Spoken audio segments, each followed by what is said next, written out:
Messi মানেই তো 10 নম্বর, আর Ronaldo মানে 7, তাই না? কিন্তু কখনো ভেবেছেন এই নাম্বারগুলো আসলো কোথা থেকে? ক্লাব কি এমনিতেই দিয়ে দিয়েছে? না, একদমই না।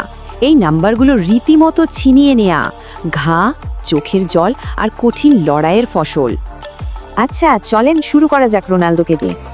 তো ম্যানচেস্টার ইউনাইটেডে যখন তিনি একদম নতুন, তার হাতে তুলে দেওয়া হলো 7 নম্বর জার্সিটা। এই 7 নম্বর কিন্তু যেমন তেমন নাম্বার না, বেস্ট ক্যান্টোনা, বেকহ্যামের মতো লেজেন্ডের নাম্বার। চাপটা একবার ভাবেন। কিন্তু রোনালদো তো ভেঙে পড়ার পাত্র নন, তিনি লড়েছেন। আর আজ 7 মানেই তো CR7। মেসির গল্পটা কিন্তু একটু আলাদা। ও শুরুটা 30 নম্বর দিয়ে বেঞ্চে বসে, পরে রোনালদিনহো তাকে 10 নম্বরটা দেন, আর মেসি প্রমাণ করেন তিনি এর যোগ্য। ভাবা যায়, এই নাম্বারটা ছিল পেলে, ম্যারাডোনার মতো কিংবদন্তিদের। মেসি সেই বিশাল ইতিহাসের ভার নিজের কাঁধে তুলে নেন।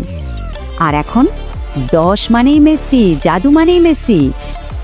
এবার আসি নেইমারের কথায়। ব্রাজিলে 10 নম্বর জার্সি মানে তো শুধু একটা সংখ্যা না, আস্ত একটা ইতিহাস। কিন্তু নেইমার দেখিয়ে দিয়েছেন, পায়ে আগুন থাকলে জার্সি নম্বর নিজেই কথা বলে। এই লড়াই কিন্তু এখনো থামেনি। এখন নতুন প্রজন্মের দিকে তাকান, যেমন লামিন ইয়ামাল। ছেলেটার বয়স মাত্র 16, এখন 19 নম্বর পরে খেলছে, কিন্তু চোখ সেই কিংবদন্তির 10 নম্বরের দিকে। তাহলে ব্যাপারটা কি দাঁড়ালো? এই নাম্বারগুলো এমনি এমনি পাওয়া যায় না, এর পেছনে আছে একটা যুদ্ধ, একটা গল্প। আসলে এটা শুধু একটা জার্সি না, এটা আজ তো একটা ইতিহাস।